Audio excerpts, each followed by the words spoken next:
Coming up on Tech News Today, we explore the legal principle of the icing the bros defense, find out why Flash is bad for porn has to do with batteries, and how Google is protecting you from ligers. All that and more coming up. Enjoy. Netcasts you love. From people you trust. This is TWiT.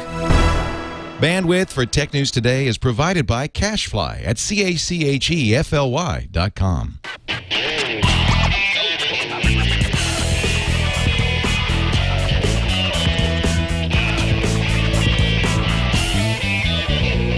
This is Tech News Today for Monday, June 28th, 2010, brought to you by Slingbox. Watch your favorite TV shows when you're away from home with Slingbox. To find an in-store demo at a Best Buy near you, visit slingbox.com.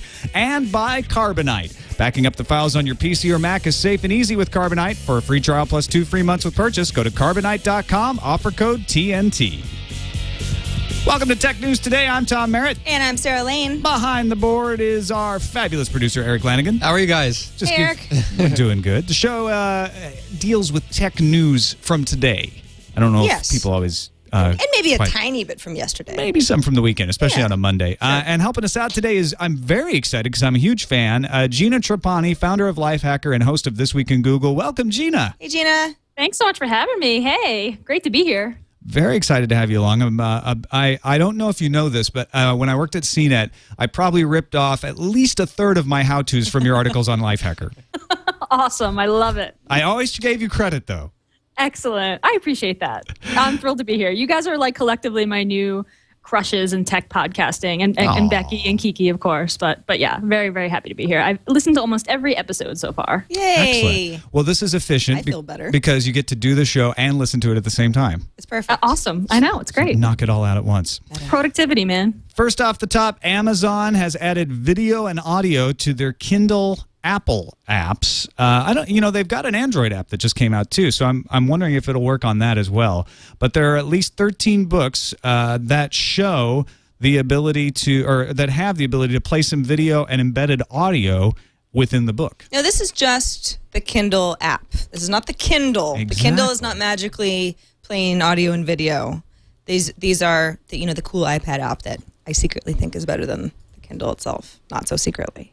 And I think this backs up what Bezos has been saying for a while, which is I have separated these teams. Right. There's a Kindle hardware team, and there's a Kindle store team, and they have their own goals and their own situations, and I think that's really smart. Yeah, I mean, they just dropped the price, $60 for the Kindle hardware. So it's sort of like, I mean, I don't get the sense that they're abandoning the project, but it's sort of like, listen, it was too expensive before. We've got a lot of other people we need to deal with. We want to play with these other guys rather than try to compete against them. So now we've got multimedia Kindle stuff. And in fact, what did you download, Tom? Because you downloaded for about 40 hours one of the Kindle apps that's supposed to change our lives. Will it? I have to say that the Kindle with audio and video takes a lot longer to download than the text, right? Because it's got video and audio. Yeah. So this is Rick Steves' London 2010. I love Rick Steves. And I made the wrong choice because this one apparently doesn't have any video. I tried to find some video. So you don't know ahead of time what kind of multimedia extras you're getting? That would be nice. Didn't really say, no. That would be nice in the details section. I love that voice, though. Out of paper. At the British Library, you'll see some of the many documents, literary, historical, and musical, that changed the course of history. So it's a travel guide. It's a travel guide, and at least for some of the Rick Steves stuff, they've got sort of a mishmash of offerings so far. There's like a cookbook, and it's when you read the titles that are on offer, it's sort of like, okay, it seems like they're just trying everything out a little bit. But what's nice about something like a Rick Steves guide in London is there's actually a walking tour. So you press play, if you've got a little, if you have your iPhone, you don't even need a purse or whatever. Yeah, but you can kind of go off and, it just sort of opens up that whole audio tour. Audio tours can be really cool. I know that sounds kind of nerdy, but I like the idea of Rick Steves helping me get through Piccadilly Circus. Finally, the dreams realized of the CD-ROM era. It's so true. It's interesting that the software is really driving the hardware. I mean, the Kindle hardware makers now really have to build a device that has Wi-Fi, and that, I mean, at this point, I'd want an iPad, not necessarily a Kindle. That's how I feel too, Gina. I mean, it seems like it makes more sense to me, especially since I've said before, I leapfrogged over the entire Kindle revolution, and now everything needs to be, I need to touch everything. Touch screen. I need the touch screen. Even with the extra wearing of the lit screen versus the nice e-ink screen, I still prefer to read on the iPad now. And I think it's just because I already have the iPad for other stuff. And you're used to it. Yeah, I mean, when we're used to looking at the screen, I still don't feel that it's all that different from the laptop screen that I spend most of my waking hours looking at anyway. Although folks will swear by the e-ink, and I know it's better on our eyes. I think it's just more of a habit thing. Yeah, the e-ink is pretty great. I have to say, even here in San Diego, where it's very sunny, you can read a Kindle book, the e-ink, very easily outside, which you can't do with the iPad. Very true. Really, so. Yeah, I mean, glare aside, it's still... That's why the iPad's better in San Francisco, because we rarely get direct sun. It's all diffused through fog. What is the sun, San Diegan? I don't know anything about that. Now, what was the one you were excited about, Gina? Was it the knitting? Oh, I thought the knitting book would be kind of interesting. I mean, is this being the death of books? Like, is my old sort of crotchety English teacher from 4th grade like being like, the movies and audio is taking over, no one actually reads text anymore? What does this mean? Well, I think for something like knitting, video would be really Video is helpful. really good. I don't knit, but I'm really excited about watching how-to videos on knitting. That's me the only too. way I would get it. Me too. Like diagram 3.2 is just not going to cut it for me. I don't know the way that her hand went or... Totally. It's like tying knots. Like I was learning how to tie different knots in sailing class last summer, and I was just like, I don't get it. These still pictures just don't do it for me. Totally. You can sit back, relax, and watch a book. I get it. I get the Heavenly Cakes. I want to have a little video that shows me what they're doing, and I'm like, oh, okay, that's what they're talking about. I like these demonstrations. I don't think it's the death of the book. I think if it's done right, it's actually the death of the stupid CDs shoved in the back or bad illustrations that you're trying to make sense of. But what I don't get, there's one of these 13 books that's out with audio video, a William Styron novel. History buffs. I mean, is there just an audiobook version when you download that? I don't know. Or are there videos? That's why I called it a mishmash. I'm sort of thinking, okay, well, for knitting or cake making, that is very visual. But yes, the examples that they put together, like, man, Simon & Schuster does a thing called the Vook. Which is a mixture. I think you can only download it for computers, but it's a mixture. It also sounds like a bad word. It's a mixture of video with the book, and some of them are romances. So they actually have scenes from the book acted out for you. Oh, with that's too bad. It's like the best running Broadway actors through the field. Yeah, I don't know. My imagination's always better in those situations. Yeah, I wonder about. I feel. I mean, the more audio and video we get, I mean, are we really talking about books anymore? I mean, when does it cease to be a book and become a show that could be on the Food Network? Well, it's one. You know what? But you can make the opposite argument, which is up until now, an ebook could not replicate a nice tabletop photo book, right? Yes. Like a coffee table book. And now you can do one better. You can have still images and video images. So it's just a different thing. It's true. I think. Yeah. It's like a museum. Book, that's worse than vlog. Yeah. Book is worse than vlog. Just barely. Yes, just barely. There's tons of Apple news today, as usual, and I love that Slashdot was able to kind of lump it into one paragraph posted by SoulSkill. DJ Rumpy was one of several readers to point out, according to Slashdot, rumors that Apple will soon be deploying an update to iOS 4 to combat iPhone antenna problems. This could be good news for the 1.7 million iPhone 4s purchased during the first 3 days of release. And no Daily Mail. Steve didn't announce a recall, though there's speculation the problem could be a boon for Android. An anonymous reader notes that an analysis of the teardown says the phone cost about $188 to make. The LCD screen itself cost $28.50. Meanwhile, Germany has demanded that the company immediately make clear what data it collects from customers. Done! All the Apple news. Yep, in one shot. Love it. One big run-on sentence. This is why I don't like to wait in line at midnight for the very first version of new phones. Because the early adopter penalty? Because there are always issues. And often those issues, they're not always fixable by software, but often in Apple's case they are.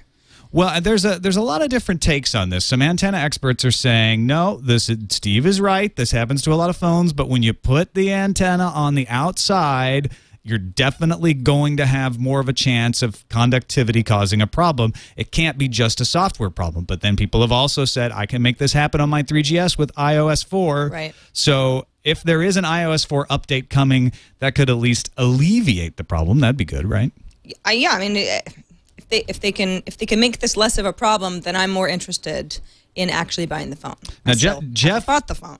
Jeff Price in Maricopa, Arizona, wrote a very interesting email, said there's a test you can do, and the one I did that showed that, yes, there is a real RF issue, not just a display issue on the iPhone, because some people have claimed, oh, it's just that the bars go down, that the actual reception doesn't go down. He says if you call a number, 510-444-0020, that number is a test number and will return a 1,000 hertz tone for as long as you like. So you then hold the phone in your left hand, and whenever the palm of his hand touched both sides of the antenna on the lower left, the signal died. When he released it, it came back. If I put my thumb or a finger on that spot, nothing happened. It must be to natural moisture in the palm of your hand, says Jeff. So let's try it out. And I apologize if this tone is Vuvuzela-like for some people. It's not like Sound of Music over here. Right. Now, you will hear it drop out about every 8 or 9 seconds because Ken Shepherdson, our VP of Engineering, was pointing out the way the codec works on cell phones, it actually isn't continuous. It's supposed to drop out like that every 10 seconds. Yeah, it buffers things, and you don't nearly notice when you're having a conversation, but when you're doing a continuous tone, you're going to hear that drop out. So this is like the equivalent of when one of your words gets clipped a little bit. Yeah, right. But our signal is still So now I'm going to actually going to cover this part right here and see. It's a little gravelly maybe, but it's not. But it's going not away. dropping. There's no call failure. That drop you hear is the normal drop, that total dropout. You want to hear it like fade out or something. It sounds a lot better than it did upstairs. Yeah, we're getting a lot better reception down here. It was a little garbly upstairs. So the idea here that I can take away from this is, at least in this building, because now it's gone. That was a drop? I'm holding it. Oh, I thought that you actually stopped your call. Oh, I may have. Oh, never mind. That's why it's gone. If you hang up, your call goes away. Right. And then we can confirm that. That is a failure of a call. What's the number again, Tom? Well, you know what? I'm going to give this number again. I have no idea what it's really for. It's Android installing an app remotely. It's probably, you know what? I'm not going to give it again. Look it up in our show notes at twit.tv/TNT if you really want to find it. I imagine it's some kind of internal testing number that gives out the 1,000 hertz tone. And there's probably other numbers like that out there. So what we can take away from this is, at least in 2 different rooms in this particular cottage, we didn't really have much of a difference between holding the phone the right way and holding it the wrong way. And that has been my experience, is that I have to work really hard to make the bars go down on this thing. With my hand, anyway. I don't know if your hand would be different. Have you been able to make the bars go down easily on yours? Yeah. But I'm using a bumper. Well, that's right. So you're very wise in that way. Yes. Now, did you pay for that phone? Screw you, That's Tom a Merritt. review. Okay. The Supreme Court has ruled in the Bilski case. The Bilski case being a patent case where they tried. What did they try to patent? A method for managing the consumption risk costs of a commodity sold by a commodity provider. Very, very in layman's terms, broad. Tom. In layman's term, broad stuff. Just anything. It included some broad statistical algorithms for hedging risk. Is the way ours technically. Broad is in vast, not exactly broads. And so the Supreme Court ruled that Bilski should not have been granted a patent. That this violated the patent guidelines, so to speak, but they refused to go farther and restrict the kinds of patents that could be delivered. So they're saying, listen, this was an individual case basis, and that's what we're basing our decision on. This is not going to apply to anything in the future necessarily. They rejected the application on the grounds that it was not a tangible invention. And everyone thought, this is great. They're going to go after process patents. They're going to go after software. They're going to restrict this so we don't have these crazy, like, I'm patenting the ability to click once on things. But they didn't. In today's decision, the Supremes refused. I love it when they call them the Supremes, because then I imagine them all singing. The Supremes refused to accept the machine transformation standard as the exclusive rule for patents. Machine transformation standard says that either it has to apply to a machine or be a transformation of a process. And here's the quote: "The court is unaware of any ordinary, contemporary, common meaning of process that would require it to be tied to a machine or the transformation of an article." So, in other words, you can have a process and patent it, and it could be a real patent or it could not. Just the fact that it's a process, just the fact that it's a business method, You can't doesn't go ahead and mean assume immediately that you kick it yes, out. Right. Well, I don't know. This doesn't apply to me specifically, but I'm sure when it does, I'll be up in arms about something. I was going to say, I'm still confused, but I'm going to say I'm upset. The upshot of this, yeah. About this. They should have just struck this down. This business method BS, blah. I think this didn't clear up anything, basically. This was just a one-off case, and these patent cases are just going to keep going. It's going to be a one individual case-by-case basis, which is a bummer. I think you've caught on to the upshot of this, which is they didn't change anything. And so if you wanted things to change, then you can, yeah, you can be upset. Right. The reasoning for why is that essentially they said that there might be processes or business plans that do pass the machine and transformation or are innovative, and so we shouldn't just prejudge them right now. And so a lot of people are upset about this. There were a lot of friend of the court briefs filed by software companies even who are, saying, look, this is ridiculous what we have to go through, because every software company has to file defensive patents so that when they accidentally run across somebody else's patents, they have some that they can counter-threaten with and keep themselves out of court. It's like Bros, I Seen Bros, but with patents. It's exactly No. I've got a patent in my back pocket just for this particular defense. The Bros Icing Bros patent. The Bros Icing Bros defense was put forth in 2010 by Sarah Lane. He pleaded the bro. He pleaded the bro. I take the bro. Yeah, there's a lot of people out there who are like, what the heck is Bros Icing Bros? Look it up. We're not going to go into it. Yes. This episode is brought to you by Slingbox. Slingbox lets you watch your home TV anywhere you go on almost any portable device. You can watch it on an iPhone, watch it on an iPod Touch, over Wi-Fi, of course, Blackberries, laptops, your MacBook, your Android mobile phones. I was watching it this weekend because I had to run out and get lunch, and the World Cup game was starting. And it was just the pre-match, but I was excited. So I'm sitting there waiting for my lunch, getting it to go. I'm watching the Slingbox on my iPhone.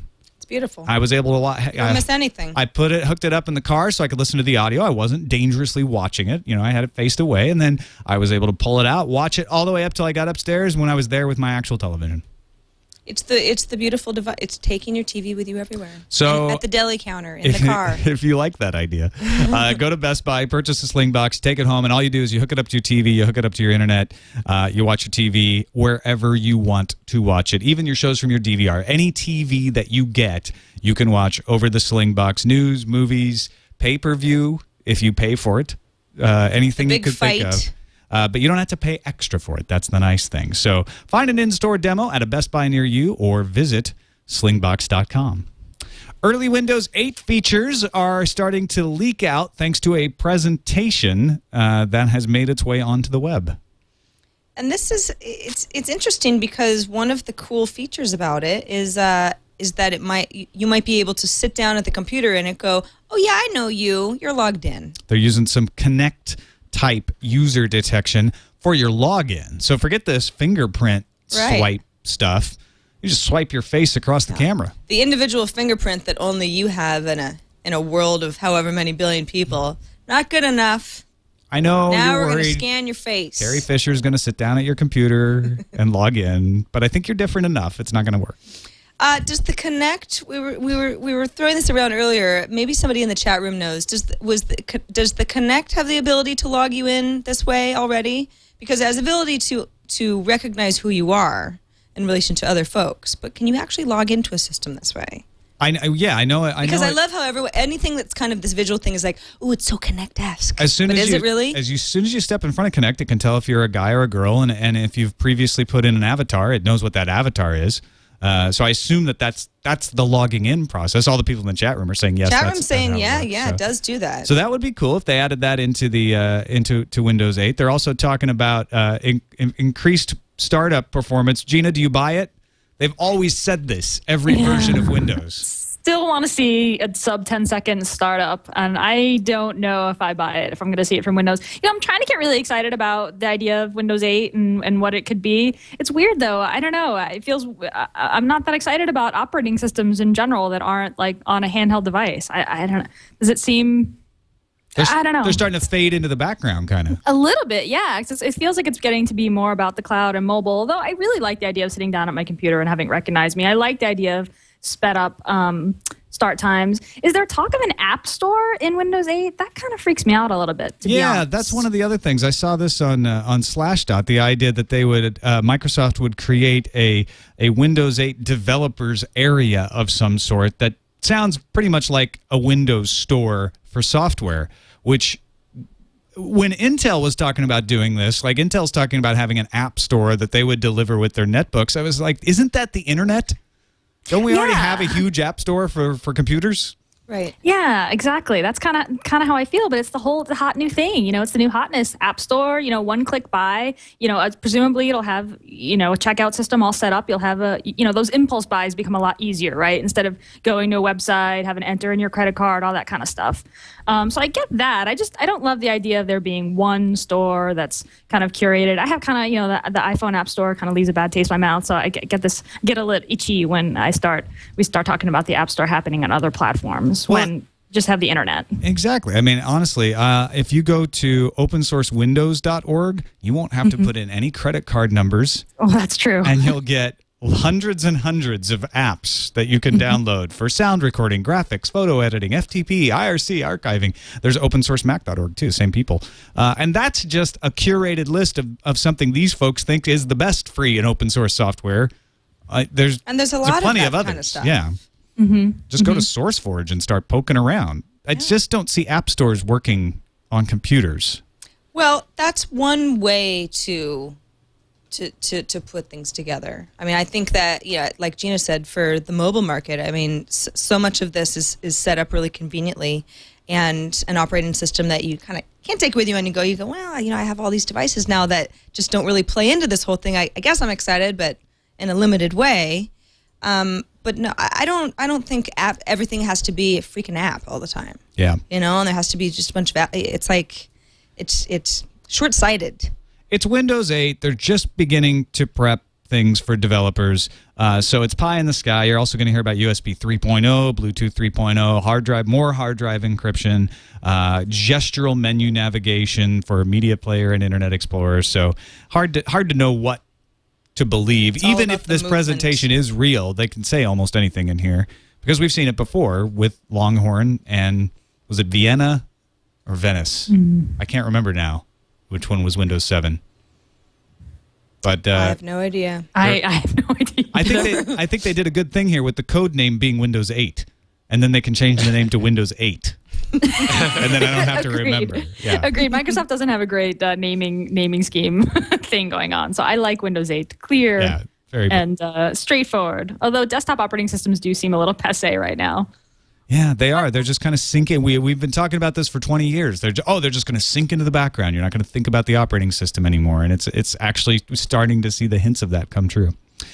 MSNBC declares the page view dead, says paidcontent.org. Do they now? Well, sort of. They have a new redesign, which has a lot less clicking around behavior. Right. Which the idea in news on the web to now has been, let's inconvenience the user as much as possible and make them click around a lot. Right. That's why you get a lot of top 10s where you have to keep clicking to find out what number 8 is and then number 7, because those turn into, 10 views instead of just the one. Right. We're going to have a slideshow, but instead of having it all embedded in a page all Ajax style, we're going to make it HTML and make people click 30 times. And this is the sort of thing we all kind of in the industry mumble and grumble about when people do that too blatantly, or it's like, oh, there's such a blatant SEO, gaming headline. It's just, oh, they should be ashamed of themselves. But a lot of folks on that, end users, they don't really understand a lot of those tactics, or they're not paying a lot of attention. It's just not a very good experience. So that's what MSNBC is claiming that they're doing. You know, it's funny. The article that came from paid content said that MSNBC declares page views dead.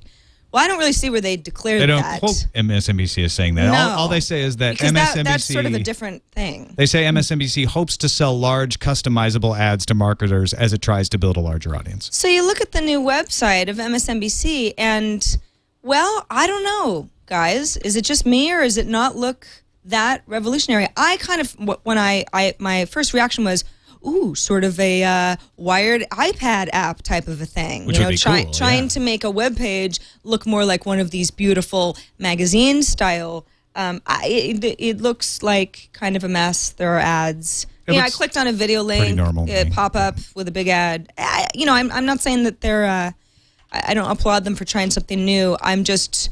I think that they're still very much dependent on page views, as the ads would suggest. I do applaud the idea of saying we should try to build our advertising model around people seeing our content rather than just on this arbitrary way that HTML worked in 1996. If there's less trickery, I'm into that. Mm-hmm. It's really nice to see somebody stand up against the stupid slideshow. Right. That makes me crazy. And although, I did visit the site and there was this big ad that kind of expanded down and was almost half the page. And okay, you have to sell ads, but it is really exciting to say that a big brand is saying, we're going to put all the photos on one page. So you scroll, which is what you'd expect to do. Right. I really, really like that.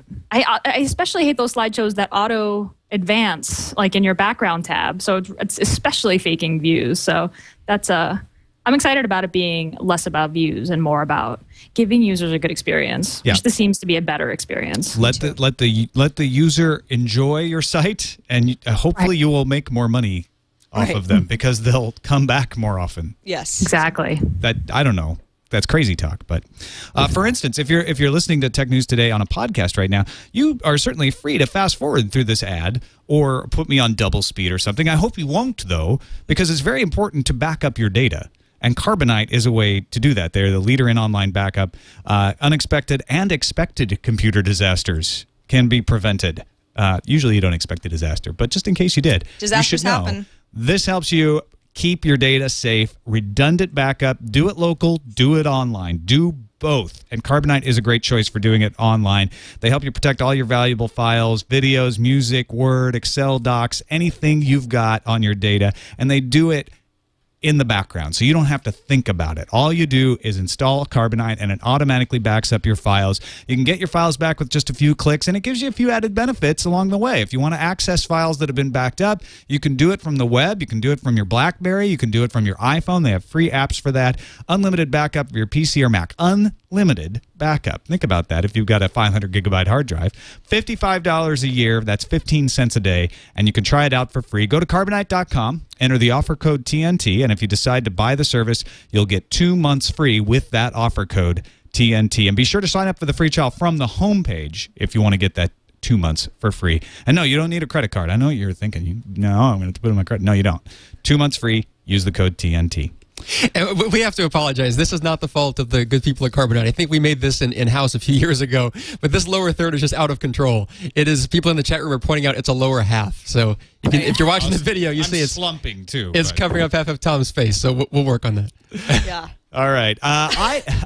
ICANN has started the initial process of approving the .xxx domain. We mentioned that last week. But they have also approved Chinese character web domains, which is huge. Apparently, it's huge for 20% of the world's speakers. 20% of people are speaking Mandarin Chinese. Net address overseer That's a ICANN has huge approved the creation of domains that use only Chinese characters. So we're not talking about web pages here. We're talking about typing in a domain name, which previously had to be in some kind of Latin character, or I think Cyrillic. Could you use Cyrillic characters? I think there's Arabic that was available. I don't know about Cyrillic. Greek, Cyrillic, I think, may have been in there, but Chinese was not. And this is one of 20 alphabets, 20 languages that are set to be approved coming soon. Tamil and Thai, among others. Yeah. So stuff where I feel like I'll be a little out of the loop on all these wonderful websites that are getting, well... It'll be fun to click. Yeah, sure. Also, maybe a little difficult to differentiate from one another. I need some sort of an app store. Watch out for the phishing. Cool Chinese character domains that I should be aware of, because I don't have even the capability to type one out on this keyword. Right. You might need to install some extra alphabets if you wanted to use these. And domains can support both. They can say, I want to have a Latin character domain as well as a Chinese character domain or an Arabic character domain. So this is, truly moving us to making the World Wide Web worldwide. It's always felt a little, besides the fact that it's convenient for all of us here, I've always felt that it was a lot to assume that everyone was just going to adopt these Latin character based. It felt a little arrogant. It's always obnoxious. Yeah. Yeah. I understand that, back in the day, this was less of an issue because, the internet started out differently and it wasn't what it is now. But it makes me feel good to know. It's like languages going away, right? I don't want everyone in the world to speak English. That's so boring, right? I don't know. I don't care about English, but if everybody spoke the same language, then, it'd be a lot easier. Facebook people would go to business. I don't know. I like the idea of cultural, certain cultural practices intact, like Chinese characters, for example. It's very ancient, Tom. I do think it's very beautiful. It's a good thing for accessibility. I think of it less as, it's the, pig dog Americans with their forcing the English down the throats of everybody, and more like HTML really shouldn't be used for making web pages. It's pretty much inadequate, but we keep using it because it's legacy. It's what we started with, and we keep trying to modify it and make it work a little better, and it's HTML5 is a lot far away from HTML1 was. So I see this as that kind of advance where, we were using these Latin characters because that's what we happened to use when we invented it, and we continue to use it the way we've used HTML, but now we're learning how to modify it so we can adapt it and make it more accessible. And that's a good thing. It is a good thing. Absolutely. What is also a good thing is, well, I don't know if this is a good thing. I was going to say what is also a good thing is looking at the porn industry to find out what's going to happen in technology. Not good for Flash. That's not good for Flash in this case. Gina, do you buy this sort of trope that has come into creation based on the sort of urban legend that, the VHS versus beta war was won by VHS because porn picked VHS? I don't know. That kind of makes sense to me. I don't know. If you think that porn consuming consumers are sort of leading the way. That's the conventional wisdom that everyone has. Pushing the edges, pioneering. They say because, that's such a, it's a shady, slightly undercovered but high volume business that once they pick a format, it works. And it supposedly happened with Blu-ray. Now we're hearing that Digital Playground, one of the major adult film studios, said it would drop Flash today if all browsers were HTML5 ready. The company's founder said, quote, Flash brings everything to a crawl and has an impact on battery life. With HTML5, there is no reason to show our content in Flash. I think that it's impossible to ignore that the porn industry has had a big, this is like, I'm trying to choose my words so carefully, has had a big impact in the way video is consumed. Although, if I may say, if we're talking about the VHS scenario, right? VHS kept people from having to go down to the theater and possibly be seen walking in or walking Betamax out. would have had the same effect. So sure, but the point is that okay, so they chose VHS, and that's why beta. It's because such a huge, massive people in droves were like, oh my gosh, I really want to. For whatever reason, that was the one that was chosen. Is it really that? I feel like the whole porn industry online it's monetized. It's somewhat acceptable, at least. I'm not saying everyone. Does that make sense? The internet is for porn, is what you're saying. I'm saying that it's a big market on the internet, and I think a lot of folks are well aware of it. And as long as it's not upsetting their daily lives, it's kind of. I don't know. I guess I'm not sure that. I think you're circling around a really good point here, which is with VHS and beta, when the porn industry picks VHS, that means a lot of orders are going to VHS, right. And it's harder for beta to survive because they're not selling as many formats, right? Same for Blu-ray, HD, DVD.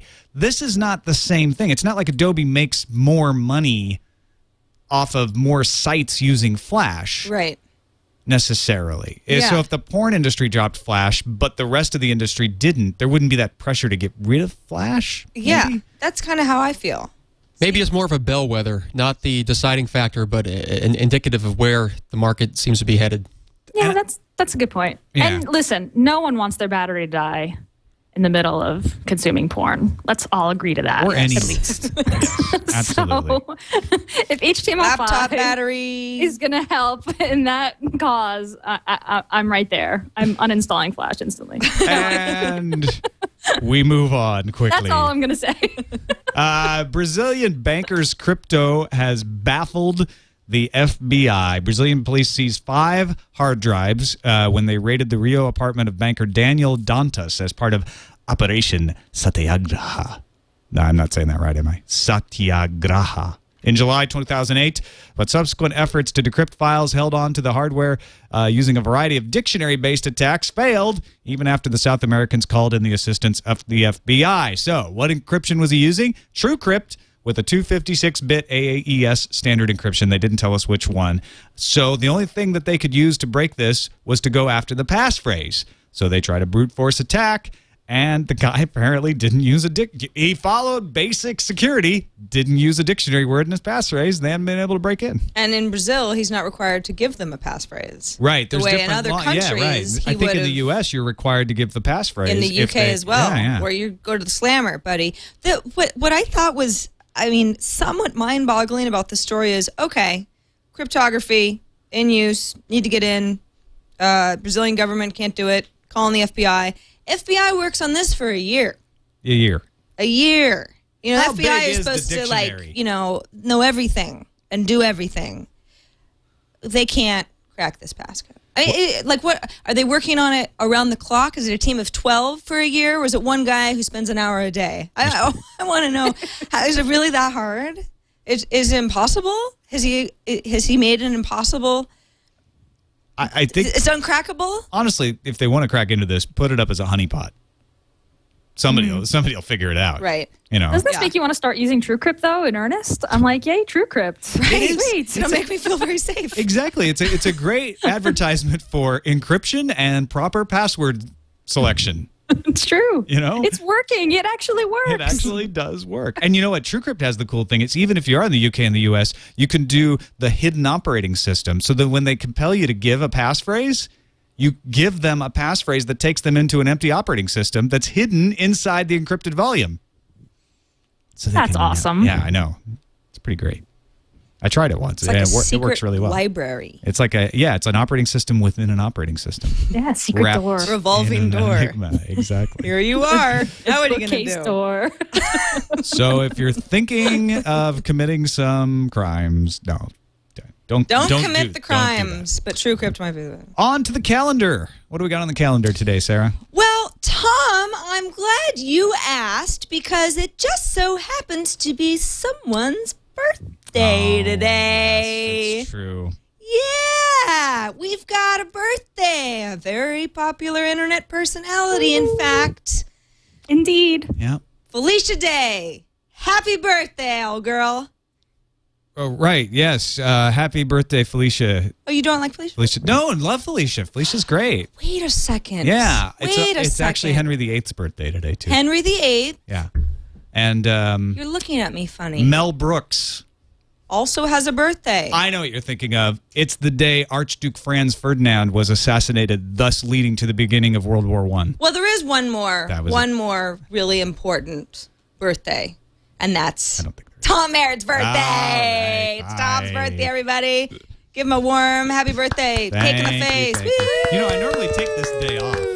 They won't let me do that here. I'm a fan of taking the birthday off because that way no one can tell you what to do. Actually, I just forgot. I was like, oh, Tell us another I should story. have done that. Tell you another story. What? I'm telling you what to do on your Oh, birthday. right. She's bossing you around. But that's not what we're supposed to do next. Oh, We actually want to go to the voicemail. nah, just tell me Don't a we? story. Okay. Once upon a time, there was a guy from Texas Who was born? who called 260 TNT show and left this voicemail. Oh. Hey guys, this is Makai, and I was listening to the episode about the car charger.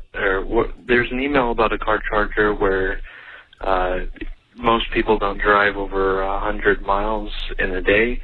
And my idea is, what if instead of having like just the car charger and relying on that, how about if you're like parking in the sun, you put up this little thing in your windshield to keep the sunlight from coming in, and that acts as a solar panel. Just a thought. And anyway, good job with the show, guys. All right, so it took a little while. He's from Texas, talking slow there. But was his name Matthew McConaughey? I just called him a guy from Texas because I couldn't tell. Okay, it sounded like McConaughey. I hope that's who that was. I'm gonna let him finish. I'm just gonna. I think it was Matthew McConaughey. It probably was Matthew. So Matthew McConaughey. Good idea. Great idea. In fact, am I an idiot because I don't know of any instances where solar panels can already be charging car batteries? It sounds like the best idea ever. Is this happening and I just don't know it? That is a very good question. I haven't heard of anything being built into electric cars to kind of provide a residual charge. Maybe they don't provide enough. He has a Jammerby says he's got one in his car right now. Yeah. What is? Does it's charging your. It charges your cars? electric battery or just your battery? Battery. It just charges your battery. So maybe there might not be enough total charge. He'll put a link in our show notes, by the way. There might be enough total charge to really make a big difference, but it couldn't hurt. Well, the whole we've gone back and forth a little bit on the idea of if you've got 100 miles for on a fully charged electric battery, no, you can't hit town and drive all the way down Route 66, but you can certainly get to work and back unless you really commute in a long ways. So a few folks in the chat room are putting links in saying that yes, there are a bunch of these out there. If you've got any for the motor, let us know. So we know from Jammerby that there's one for your car battery that runs your electric system. But if you find one that is actually like built on the roof or something like that, that'd be good for the Green Tech Show. It would be great for the Green Tech Show and just great for all of us in general. That's true. I love the idea of solar panels. You haven't heard of anything like this, have you, Gina? I have not, but it sounds kind of brilliant and useful. Yeah, I know I've heard of solar-powered car charging stations before. So they put them out in parking lots. So if that can charge your car... Would solar-powered charging stations take twice as long? I don't know how they I don't know if they work. Some solar power can be limited for obvious reasons. But maybe they build up the charge in a battery that then offloads. Not sure. I like where this is all going in general. Yeah, send us an email, tnt@twit.tv, if you know of something like this. We'd love to hear about it. And we have gotten previous emails about other topics. Yes, we have. You have the first email. Yes. Oh, hey, TNT crew. I think the Horseboy story on Friday should silence any negative comments about Street View from those governments concerned about privacy. If you didn't join us on Friday, we talked about the Horseboy story. It's a man horse. Aberdeen, Scotland, I think. It was somewhere in Scotland. Man with the head of a horse. Man with the head of a horse spotted by Google Street View. So obviously very important. Obviously, says Dan, by the way, this is from Dan. Obviously, Google's keeping a watchful eye over the roads for any sort of monsters, be them reverse centaur, Sasquatch, Yeti, or man-bear pig. Man-bear pig. I, for one, salute Google's bravery to protect our streets from mythical beasts of all kind.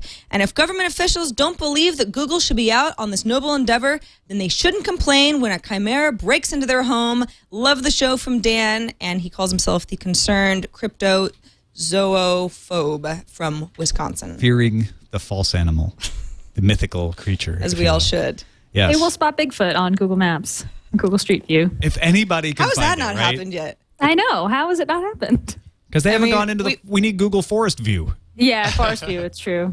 Send Google Street View, put a plastic casing around it, down into Loch Ness. Yeah. And let's get this situation figured out once and for all. Stop annoying people with your privacy violations, catching them taking peas on the side of the road, and go into Loch Ness and do some good. I want to know.